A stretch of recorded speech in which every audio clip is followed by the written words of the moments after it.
Hey everybody, welcome to session 2 of the Sanibel Online Writers Conference. I'm the director, Tom DeMarchi, and I'm here with two of my favorite writers, two of my favorite presenters who have been at the conference multiple times, Julianna Baggott and Benjamin Percy. And hey guys. Hey, thanks for having us. Thanks for coming on. I can't wait till next year when we're all back on Sanibel, but for now I'm really excited that we're here online and that people from all over the country get to watch you. And as I said in the green room, you both are so prolific and have written so much stuff. I felt like I had to print out your bios, and I'm going to read them before you guys get started because I didn't want to miss any. I mean, these are actually abbreviated versions of your bios anyway. I'm assuming you both wrote a novel while we were in the green room before this started. So Julianna Baggott has published over 20 books, novels, poems, young adult, children's books, the Anybody series, Girl Talk, Which Brings Me to You, on and on and on, including 2 New York Times notable books of the year, Pure and Harriet Wolf's Seventh Book of Wonders. Her work has been widely published in such places as Agni, Poetry Magazine, Best American Poetry, Washington Post, and on NPR. She also works in film and TV with current projects optioned by Disney Plus, Warner Brothers, and Lionsgate. She teaches screenwriting at Florida State University's Film School. Her new story collection, her first story collection, is I'd Really Prefer Not to Be Here With You, and it's forthcoming from Blackstone Books. Benjamin Percy is the author of 5 novels, most recently The Ninth Metal, which is going to be part of the Comet cycle. And I just read an interview with you that said it could be up to 12 books in that cycle. We'll see, yeah. He's also written 3 short story collections, including Suicide Woods, and a book of essays titled Thrill Me that is widely taught in creative writing classrooms. He co-wrote the feature film Summer Ring with director James Ponsoldt. Produced by Sony's Stage 6 and Bleecker Street, it will be released in 2022. He writes both Wolverine and X-Force for Marvel Comics. His fiction and nonfiction have been published in Esquire, where he is also a contributing editor, GQ, Time, Men's Journal, Outside, the New York Times, the Wall Street Journal, Plowshares, Tin House, McSweeney's, and the Paris Review. His honors include the Whiting Award, an NEA Fellowship, the Plimpton Prize, the iHeartRadio Award for Best Scripted Podcast, 2 Pushcart Prizes, and inclusion in Best American Short Stories, 100 Years of Best American Short Stories, and Best American Comics. And so you guys are going to be talking today about writing in different genres, and so clearly you're both incredibly diverse in terms of your interests and your output. And I think that one thing that is constant and consistent throughout both of your work is your love of storytelling and world building. And you both have to seem to have this, bottomless energy, tons of creativity or restlessness or curiosity. It's unbelievable to me how much you do, and not just in terms of volume, but in terms of diversity. So what is it that drives you guys to do this? That's the question I'm going to leave you with, and then you can take it from there. So thanks again for joining us. Thanks everybody for tuning in, and enjoy. Thanks so much, Tom, for that introduction and for having us. And thanks to everybody else who's tuning in this morning, hopefully fully caffeinated, to listen to us nerd out. And please, as we're talking, pop questions into the feed and we can address those as we go along. But Julianna and I thought we'd start off just by talking about some of the projects that we're involved with right now before branching into the specifics of what we've learned from different mediums. So Julianna, hook us up. You're always working on 1,000 things. What's on your desk right now? Well, one of the things is I wanted to answer Tom's question, and the first thing that came to mind was what motivates me. I'm like, fear of death. It's finite, right? So every day I'm a hypochondriac. So every day I think, oh my God, today, so COVID's been incredibly motivating for me. I would say that. But then when it comes to writing in different genres, it's really about expanding my own identity. I write a lot. And so if I were just prolific in one genre, I get it's Baggott just being Baggott again, and I can't change myself, but I can change my audience. And when you change your audience, then you do change something kind of essential about who you are and why you're writing and what your intention is. And so I look for all kinds of opportunities to take myself out of authority. We're authors in authority over our work. And I find that to be a really bad place to write from. I'm a much better writer when I'm, kind of in a position of listening and being servile and, not bossing people around on the page. So for me, when I write in a different genre, it's really about trying to kind of being a different version of myself, or, somehow being a different identity and taking that on, and then finding out more about, myself and my world and the people around me. So. Yeah, to address that question that Tom threw out there, I mean, it's compulsory for me. I'm always thinking about story. I can't relax, even if I'm, tuning out, supposedly chilling out at night, watching Netflix with my wife or something. I still have a yellow legal tablet within reach where I'm scrolling down the occasional idea. But, my reading habits, as well as my writing habits, have always been omnivorous. I'm not interested in any one particular thing. When I was a kid, I was more often than not sprawled out on the living room floor every evening with my parents and sister, and we were reading. We were reading mass market paperbacks with embossed titles. I mean, this is when we were not watching like Star Trek: The Next Generation or Kung Fu: The Legend Continues. I would cycle through a Tony Hillerman or Agatha Christie mystery to a Tom Clancy spy thriller to an Anne Rice vampire novel to a Robert E. Howard, Chronicles of Conan story where, the Cimmerian was featured in all his muscular glory wearing, woolly underpants on the cover. And so to this day, like, we can talk a little bit about just like different genres that we've been exposed to or steeped in, and where our interests are so varied and influenced, where that comes from. But, I grew up on genre from any number of mediums. And then when I found myself in an academic setting for the first time, my first creative writing instructor was both hairless and expressionless. When he went through his the syllabus on the first day, he looked like a mannequin. He was very severe, and the final thing that he said when he went through that syllabus was that there would be no genre, which completely confused me. I threw up my hand and was like, but what else is there? Because I hadn't been introduced to Alice Munro, James Baldwin, Leslie Sokol. I hadn't even heard of Raymond Carver, and I fell in love with literary fiction thereafter, but I never fell out of love with genre.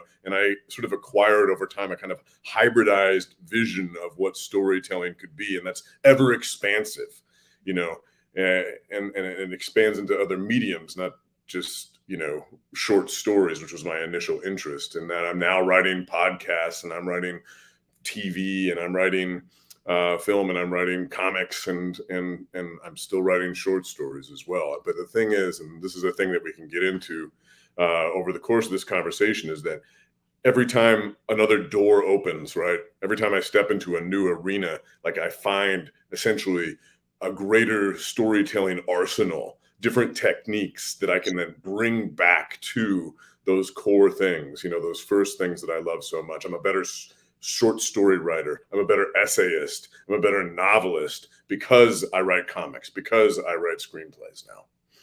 Yeah, absolutely. And we can kind of get into specifics of what each one lends the other, I think. Maybe. You wanted to talk about like what you're working on now? Like, what is your day to day? What's on your desk? What's on my desk right now, and then we got to hear from you about that too. Mm-hmm. But I'm working on a pilot for Urban Cowboy for Paramount Plus, an TV adaptation of Urban Cowboy, if you're familiar with the John Travolta film. And I am busy adapting for Sony The Ninth Metal as a pilot as well. We just got past the stage of getting the outline approved for that, so I'll go commence script. And then I'm trying to get, the third novel done in this Comet cycle, the initial part of the series.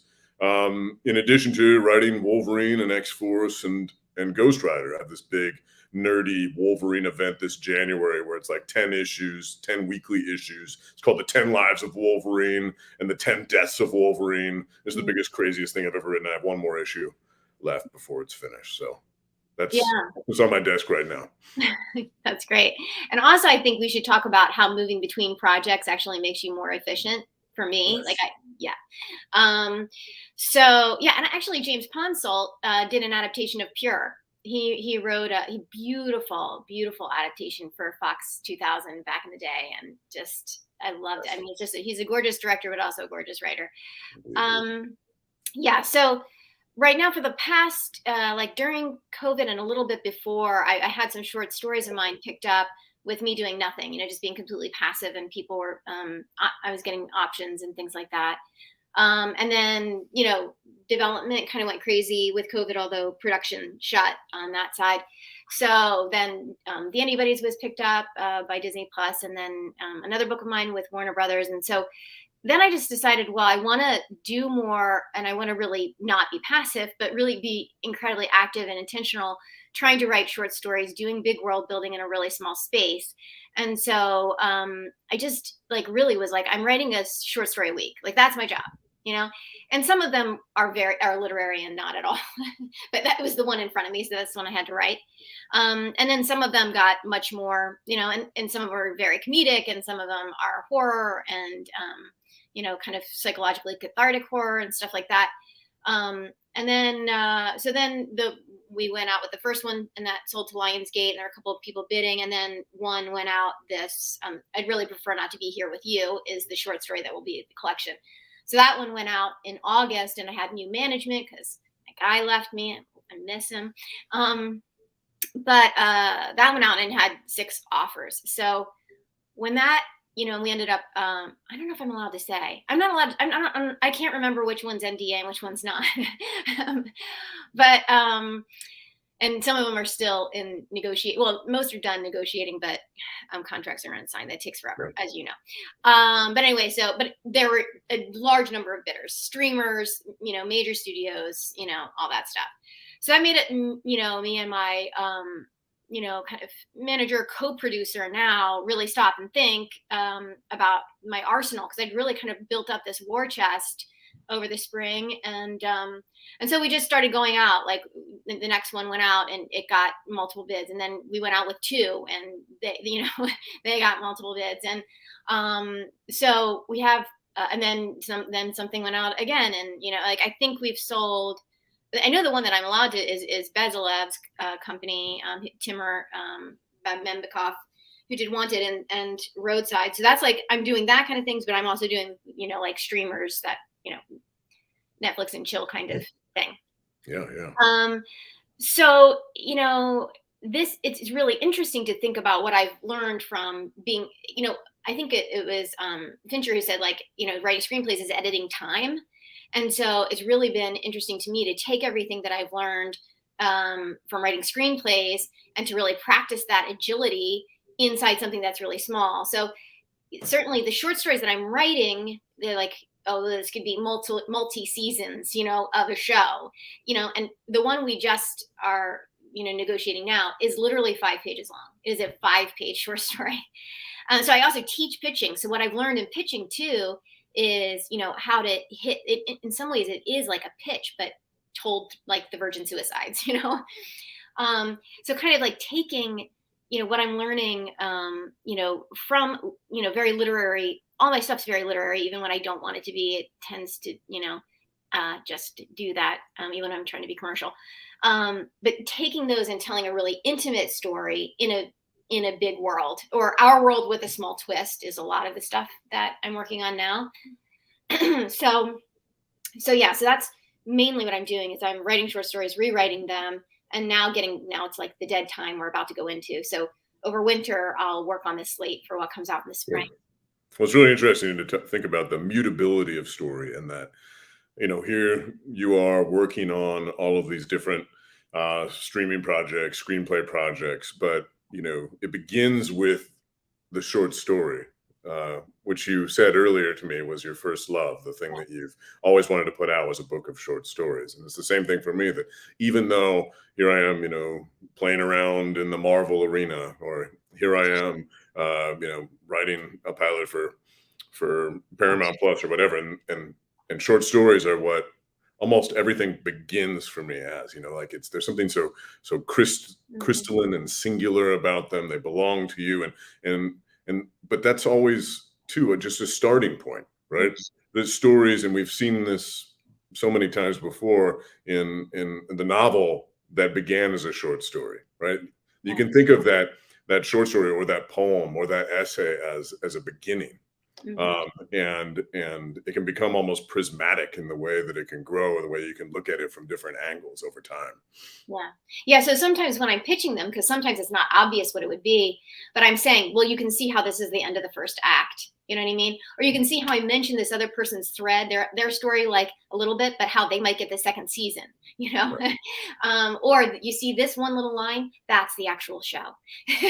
None of this other stuff. This is just, one way to look at it, but that part is the actual concept that you would lean into. So, yeah, it's interesting to take both those minds, create something small, and then like try to explain how it gets big. But I'm curious to hear, we're touching on it a little bit.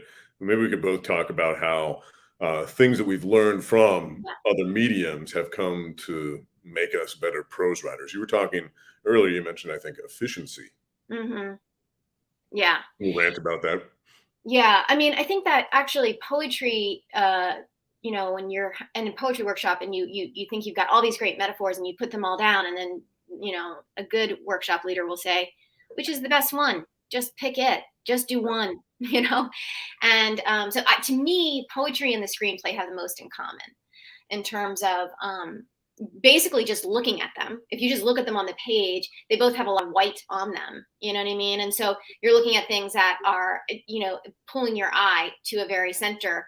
And I think of them as like a house like buried in snow. Like they have to be strong enough to command all that white, to hold up all that white space.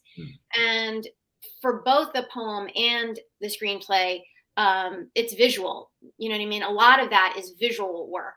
You know what I mean?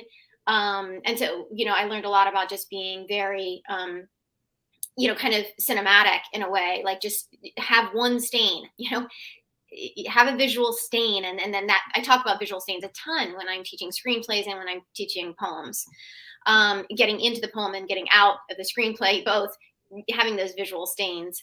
And then also I think poetry, if you don't know how to write epiphany, just read poets. Like certain poets in particular, they're just epiphany machines, and I was always so afraid of epiphany because it feels like, hey, I'm going to tell you something that someone realized. And this just feels so fake and burdensome to me.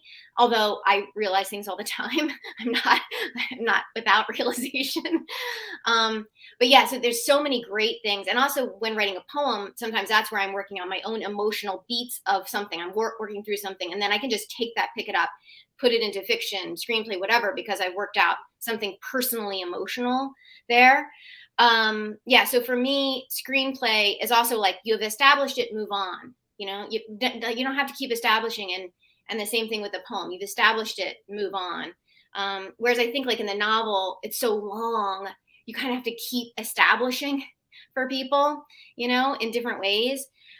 I also think about like the screenplay is it's like sketching, because you can rewrite really fast because it's so lean on the page. You can make a change and go, it's going to land there, and there, and there, and you can make those changes. And before I really understood screenplays, although I took some screenwriting pretty early on, and I wanted to be a playwright when I was a kid, but when so many times as a novelist, I would be like, okay, I'm going to start writing this novel, and I'm going to put all this detail and like do layers of oil painting in the corner of this, which is like the first page or the first couple pages, and just like look at the canvas and go, well, I hope this is to scale, like I hope this is going to fill the canvas the right way, but you're kind of building the canvas some ways as you go, but you kind of know the ending, the edges. Whereas with a screenplay, or even just learning the beats of how a screenplay works, you can do, you can do it in pencil, throughout the whole canvas, like, and look at it and say, is it to scale? And then like when you look at it like a really beautiful watercolor, sometimes you can see all those pencil marks. I love it when you can see the pencil marks on something that's watercolor, because then you're seeing, to me, like the screenplay in a way behind the full film. You know, I mean, that's the finished film. So to me, like, I've written things just as I'm writing now, like I'm writing short stories as kind of proof that there's something bigger here. I also have written screenplays for larger things just to play with it, to make sure I'm exploiting everything that I can and get out of it. And before I commit to something bigger and a novel. Yeah. I mean, you talk about screenplays and poems and intersectionality in such an interesting way. We all know that screenplays are collaborative, right? It's not about your vision. It's about the holistic vision that the cinematographer and the costume designer and the director are also going to bring to the story. So you don't want to be too much of, I guess, a bossy narrator when you're writing screenplays. I love the idea of a poem having a similar sort of co-authorship, where you're providing, right, just enough for that person, that reader to fill in the rest. And that certainly speaks to my experience in comics as well. And I'll just rant for a little bit about that and some of the things that I've learned. And I could go on for 4 hours about this specific thing, and I'll spare you that. But, you know, in writing comics, you have 20 pages. You don't have 24 pages or 18, you have 20. Exactly. And you have 5 to 7 scenes, and you have an A plot, a B plot, a C plot, and a D plot, and the B plot of one issue becomes the A plot of the next, and the C plot becomes the B plot, and so on. And usually there's a splash page, which is a single image that takes up a whole page. If you're not a nerd and don't know that, you have a splash page that happens in the first 4 pages, and you have a splash page that happens in the last 3 pages. Probably the last page is a stinger, right? So when you think about poetry, and I'm going to make the comparison now to comics. Yeah, it's formal. It's formal poetry. You have, right? Terrence Hayes says, okay, here's what we're talking about when we're talking about the difference between free verse poetry and form poetry. Form poetry like a villanelle or a sonnet, in that, you know, it's cool if you can break dance, but it's badass if you can break dance in a straitjacket. And writing comics is break dancing in a straitjacket, in that the constraints that you have can be inspiring. And you know, if you think about how efficiency can help you out as a novelist, right? Here you have, what, 700 pages? All this real estate that you can just gallop across, seemingly. And we know in our heads, okay, I'm writing this novel. I know I'm supposed to be doing more than one thing at a time, right? I'm supposed to be characterizing. I'm supposed to be contributing to theme. I'm supposed to be moving the plot forward. You know this, but it's just so baggy and flabby, and you can go in any number of directions, so people get mushy about it. But in comics, you have to. You only have 20 pages. So, you know, that's why superheroes in spandex and capes are always talking while they fight. It's because you don't have much room, right? So Batman's going to be punching somebody, and then also like having a realization, having an epiphany as he beats the hell out of the Joker. And so it has made me so, you know, the engines of my novels are so much more, you know, tightly bound there. I'm able to write in 250 pages or 300 what probably would have taken me 500 before. So there's that. But there's also all these things about comics where things are exaggerated. Things are bombastic in comics. And so I can sort of take those lessons and subdue them and apply them to some of my more literary work. And here's one example of that. And it applies to screenwriting as well. Almost all characters, comic characters, have a core wound that defines them, right? And this is referred to in screenwriting as the key insight. So, core wound of Batman obviously is Crime Alley. He leaves the theater with his parents, Martha and Thomas Wayne. They're robbed. Pearl necklace breaks. Blood splatters. Sad little Bruce Wayne kneels in the alley while rain pours down upon him. That is the genesis of Batman, right? It all springs out of that moment of chaos in which he's driven to bring law and order to Gotham, right? Every character's like that. Spider-Man is Uncle Ben being killed by the burglars. Frank Castle, the Punisher, his wife and kids are killed by the mafia. Killmonger. You know, you can just keep going through and through and through all these characters. They all have that core wound. This isn't just in comics, though. It's also in, you know, any film. What's the opening shot of Sleepless in Seattle? It's Tom Hanks and his kid standing over his wife's grave, right? And so on. So you have this core wound, right? And what you want to do is find a way for the antagonist to be an externalization of that wound, if you're doing it right. Now, if you're writing comics, and this is true of TV as well, you have so many episodes, there's so many issues before you that you can't just have one thing. You have to have like different injuries that are explored in different ways.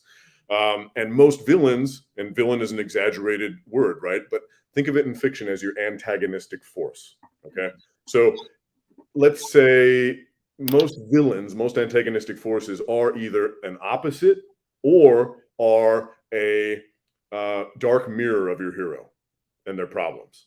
Okay, so some quick examples like Indiana Jones, right? Belloc is a dark mirror of him in that they both are scholars. They both care deeply about history, but Indiana Jones is always saying that belongs in a museum, whereas Belloc wants to make profit and power out of what his discoveries. The same thing goes for Sherlock Holmes and Moriarty, dark mirrors of one another, and so on. So the greatest rogues gallery in all of comics is Batman, no question about it. And if you're doing it right, let's say you have a story about the Joker. That's a story that is an opposite of Batman, chaos to law and order. Let's say you have a story about Two-Face. If you're doing it right, it's about another problem that Bruce suffers from. And if it's a Two-Face story, the story has to be about, is Bruce Wayne the man and Batman the Mask, or is Batman the man and Bruce Wayne the Mask? If it's a Dr. Freeze story, it has to be about Bruce's emotional coldness. If it's a Scarecrow story, it has to be about how both suffered from fear as children, like severe traumatic injuries, and then as adults are now weaponizing that fear with different intents. Opposites, dark mirrors. Are you doing this in your short fiction? And are you doing this in your memoir? Like, it just carries over all of these story techniques sprawl. Look at Cheryl Strayed's Wild, right? It's all about her mother dying. That's her core wound. And she's going on this journey and conquering the Pacific Crest Trail because of that. That's their antagonistic forces she's struggling against to overcome that internal wound, right? So I'll spare you a further rant about, you know, capes and spandex, but there's one example of like what I'm learning from this other medium that I'm then carrying over to help me write more precise short stories and more muscular novels. Yeah.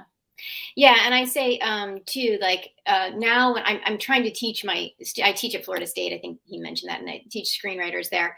But what I'm trying to do more and more is to teach them to think in terms of parts and movable parts, like a lot of, you know, compartmentalizing how things, and it's exactly what you just said. Basically, if it's about this, so if they get a premise, they have an exterior, right? But they have to put an interior into that premise, you know? So they have to put a life.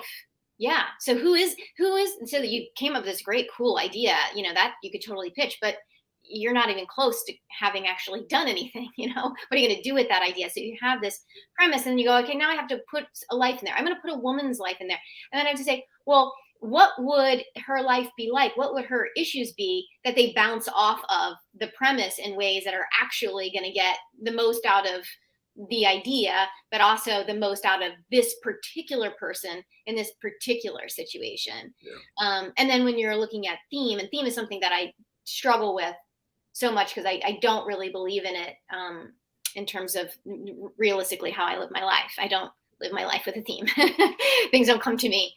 I'm now in a theme of, you know, this or that. So, but screenwriting definitely is like, you know, you have to have your theme. You have to stick with that theme. It has to be super clear, and you got to be hitting it. You got to know, and it comes with that exploitation of the inner and the outer of what you're dealing with. And then within that, the microcosm of the scene, and then within that, the microcosm of the line. Yeah. So I'm trying to think, let them think of those things. So also when you think of those things, like let's say this screenplay never works out. That's okay. You still have an interior. You've fully built interior life right here. You know, you can take that out and use it somewhere else, you know, and put that person somewhere else. I'm constantly kind of like thinking about my stuff in those kinds of ways. And then, you know, when something fails, which, you know, is inevitable, for me, when something fails, it's such a good feeling because I've got so much in my junkyard and it's so fecund and it's so worked out, and it's so much stuff there for me. And I know that I will like kind of repurpose it and bring it to life somewhere else. Yeah. So, and when you were talking too about, it's almost like a sestina. It's not just, iambic pentameter. I mean, it's the most obsessive, the comic, the way you describe it, is the most obsessive of poetic forms. I have my students do color coding of the opening scene to The Social Network. And I have them then look at really strict poetic forms, my screenwriters, because the obsessive repetition in that works like some poems that, we have to repeat the line, you have to put it here, that word comes back and back and back. So yeah, and to me, again, like that, the rules being what forces you to come up with some really interesting solutions that give texture to the work. You know what I mean? Because otherwise, and so also this like repurposing and having a good line in a poem and then an emotional beat and getting something there and using it somewhere else, to me, is that stuff that gives it the texture of everyday life, because your everyday life is a lot of stuff all coming at you at once. And you know what I mean? So, yeah. We need to address some of the questions popping up in the chat, but just to like use what you were talking about as a baton pass briefly, when it comes to like compartmentalization and when it comes to interior worlds and exterior worlds, like what's going on with the character's emotional transformation, what's going on with the story's narrative progression. Like I usually think of stories as having two different vectors, and there's a vertical vector and there's a horizontal vector, and the vector is progressing across the horizontal. That's story movement. Those are beats, right? Whereas the vertical is, the emotional well. And sometimes what I'll do is, and this is a lesson learned from comics, I will have essentially them panel their short stories for me, or panel their novel chapters, or panel their memoir chapters. And I want them to visualize it, because when you have the visualization of that, of panel by panel things moving forward, and it's similar to storyboarding a movie, then you can see very explicitly whether story beats are actually happening or not, right? So let's say it's like panel 1, and some people are sitting at the bar drinking their beers. Panel 2, still at the bar drinking their beers. Panel 3, panel 4, panel 7 pages later, they've got another round, but they're still sitting at the bar drinking their beers. Then maybe like by page 7, they're pulling on their coats, and then they're waiting for an Uber. Like nothing is happening, and I mean happening in the capital H. There's no story beats there. Actually, it's all emotional. What's going on between these characters, what they're struggling with, it's all that vertical vector. Even though they think they're writing a scene, they're not. Nothing has actually happened that has changed the plot in that moment. Yeah. So it's about looking at those panels, and you're sort of able to do an uptick or a downtick, or if you think about it in the horizontal, you can like making a little arrow forward, or you could do, I'm contributing to the emotional well. And it becomes very easy for people to be like, oh shit, like my story isn't actually a story. It's just sort of a conversation with one's inner self. And if you want to like be sort of cruel for a second about the worst of genre fiction or the worst of literary fiction, right? The worst of literary fiction, not a lot happens, but it could have exquisite language. It could have subterranean themes. It could have glowing metaphors. It could have characters who are so three-dimensional that you know them better than you know your neighbors and some of your family members. The worst of genre fiction could have pedestrian prose, could have characters who are one-dimensional, could have formulaic plots. But the thing that genre fiction never forgets to do is to have all 6 cylinders blazing, and to never forget that question, that essential question that brings most people to stories to begin with, which is what happens next, right? So sort of talking about these different mediums, a synergy between those two things, I think. Yeah. Do you want to, I agree totally. I also love telling them what happens and then doing how, and then eventually why, yeah, that's good. Do we have, yeah, I've got quite a few questions popping up, so we better try and grab some of them here.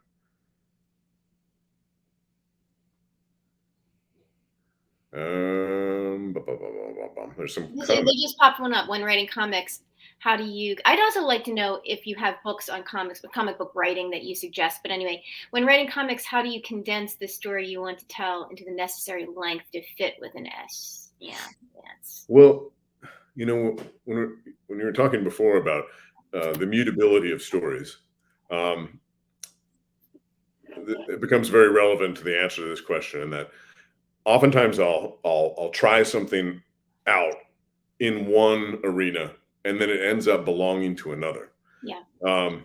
And it doesn't necessarily exist. Sometimes it exists in both forms. Sometimes I publish that short story, then I then try to adapt. But other times, like here I am writing, for instance, a feature film. This is like 7, 8 years ago, and send it around Hollywood, and everybody rejects it. At the same time, here I am submitting pitches to DC.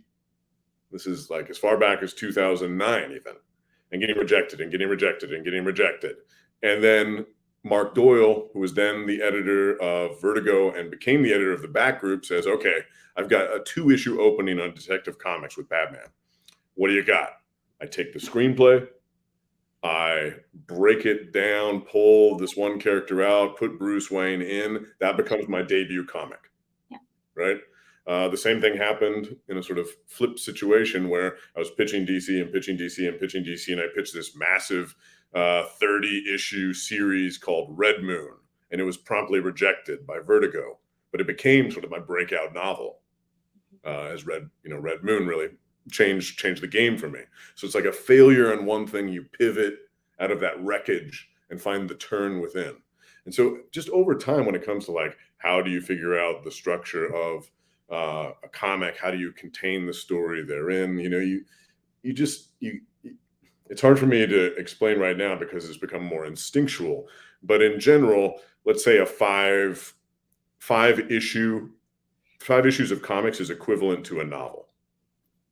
It's a graphic novel. They become, 5 issues of a comic come out and then they become contained as a trade paperback, and they're essentially a graphic novel. So that graphic novel is also the same essential shape as a feature screenplay, right? So you have to think about not just the arcs within the issues, but the arc as a whole. And if you look at screenplays, and Julianna knows all about this, right? On page 15, you have the invitation or the inciting incident. On page 25, you have the break between the first act and the second act. When a door closes irrevocably behind a character because they've made a critical decision. In the middle of the story, you have a midpoint reversal where whatever the plan was didn't work out and they have to change gears completely. You have your dark night of the soul moment. You have your final fight. And you sort of, if you look at comics in that way, you also see mirrors of, we were talking about dark mirrors before. You see mirrors in all these different mediums, like the same devices are being employed. So whenever you're learning craft, you need to recognize that, like, oh, here I am, like deep in the trenches of poetry. You're actually also learning how to write a screenplay, or here you are deep in the trenches of screenwriting. You're actually learning how to write a novel or a comic series as well. Yeah, and also scope in general is just so hard. I had to learn it in an almost bodily way. Like this amount doesn't fit in this space. You know what I mean? So you were talking about, like, you just kind of know now how much. I've had to break it down for students somewhat because I have to write now. I teach production students how to write something that's 5 minutes, which is really so much harder, so much harder than doing something big. And so the things that contain story, if you just think about it, are like number of characters, number of points of view, number of locations. You just kind of go through like the accordion, what makes something big, what makes something smaller. And I actually kind of created a game where they win and lose points, if they, you can get away with multiple characters, but it can only be one point of view. You can do it, so you have to think about what contains story, what makes it, passage of time, how much time is going to pass. If you can do it, the closer you can do it to real time, for 5 minutes especially, but no matter what is going to compress time. If there's gaps, every time you have to do a new location, then you're going to have to set up that location. So, yeah. And I think too, one of the things that happens is that I overpack, and then I'm really upset that this story doesn't work. But then I realize, because it has 2 themes, two very different, or I'm trying to shove 2 ideas together. I write it, and then I realize, oh, well, this is bad, but now I have two things. And this one actually is its own thing that I need to fully really, bite off and chew. And this one's its own thing too. That's something that I learned from writing audio. Mhm. In that, I have a few podcasts that I've written, and these aren't the sort of podcasts where it's like people chatting about, sports or movie trivia or something. These are audio dramas that you listen to, like TV for your ears. And I've done 2 seasons of Wolverine. I've done 1 season for the Guardians of the Galaxy now. And when I was first writing these, I had no idea what I had gotten myself into, because let's take a visual format, comics, and translate it into audio. I mean, so many questions arise, including how do you write a fight scene in audio and not completely confuse your audience? But one of the things that immediately became clear was you can't have too many characters in a scene. And this is true of actually any storytelling medium. I mean, there are exceptions, of course, right? You have to have that big wedding scene in The Deer Hunter or The Godfather, where you sprawl all around, or in Pride and Prejudice, the dance, the ball and going through the house and everything else. Like, those are amazing in moments, and then but compression is where the real storytelling gets done. And in audio, you can never have more than 3 people in a scene, because it bewilders, the sensory experience. You already feel sort of ungrounded, because it's a vacant form of storytelling where you're just hearing like a dripping. Am I in a cave or a cellar? You hear the wind howling or trees groaning. You think you're in a forest, and you feel so ungrounded. So if you can just have like that singular character, or the 2 characters or the 3 characters, then there's focus, and the rest of the world begins to fill in. Sort of what you were talking about with the poem before. So, yeah. They're telling us time for one more question. Okay. Yeah. Do you ever find yourself anxious about how the finished product will turn out, or how audiences will respond? How do you handle those worries? I don't care. It's weird. That's something that I really like. That's just not my job, and it has nothing to do with me. And it's really weird how much I've divorced myself from that, because my relationship with the page is a very long marriage. And that's the most important. That's the part of my work. My actual marriage is also important, but like the marriage with the page, and I have to protect that relationship against everything. And so, no, what I do is I try to, here it is like, here's the thing. It is connected when I'm writing it through all these wires, like a bomb in my chest. So there's a bomb in the middle of my chest, but then I carefully snip all the wires that connect it to the bomb in my chest, and I hand it off. Every once in a while, I will miss a wire, and something that happens out there, something that's said, or some review or something will zing me, and like my heart will explode for a second. But mostly, I really, really have worked very hard not to care. It's bad. I don't even, if it's positive, I don't care. If it's negative, I don't care. There's a lot of like, that's all about you and your projections and your stuff. I did my job. It was over here. Yeah. And perfectionism too is the enemy of productivity. Mm-hmm. If you worry too much about, creating this idealized object, and you're thinking about all the ghosts of all the critics that might be looming on your shoulder, you're never going to get anything done. And if there's one thing I've learned, it's that there's always more timber coming down the trail, right? You put out this short story, you could have spent maybe another month or 3 months on it, finagling over the details, but you know what? There's going to be another short story coming. There's going to be another screenplay coming. There's going to be another comic coming. So there's like, you come to negotiate with yourself to be like, okay, this is with editorial remarks, applied to it, with my agent's response applied to it. This is the best we can do right now. And then let's move on to the next thing. Mm-hmm. And yeah, I don't read reviews, and I mute anybody on Twitter. And there's a lot of trolls out there in the comics world. I mute anybody who's like coming at me, telling me what to do. Yeah. Yeah. And there's no such thing as perfect anyway. You know what I mean? It just doesn't exist. So it's stupid to even try for it. How do you balance your high reading intake with your high writing outtake, as well as with other responsibilities? I don't read a ton. I don't. I mean, I read, my eyes are used so much for student work and so much for reading screenplays for people, or, now reading samples of writers for different jobs or whatever. I mean, I do not keep up with contemporary literature the way I should.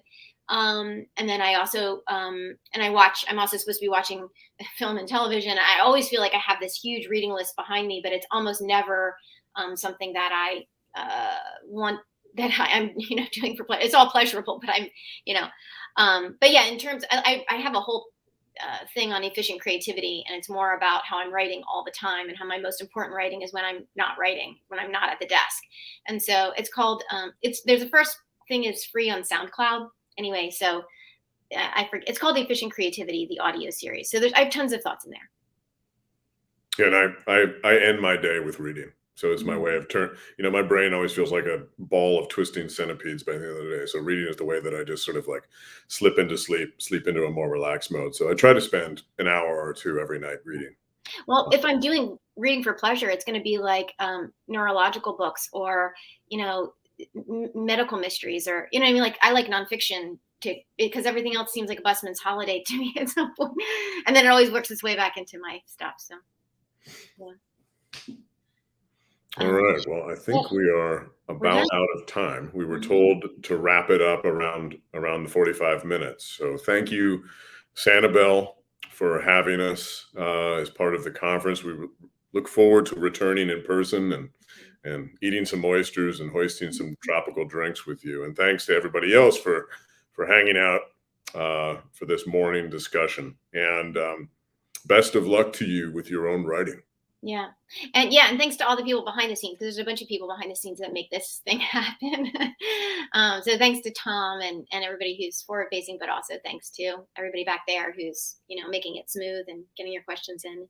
And if anybody wants to follow up with me, you can get in touch with me through my website in some ways. So there's other ways to reach out if you didn't get to have your question answered. Yeah. All right. Take care, everybody.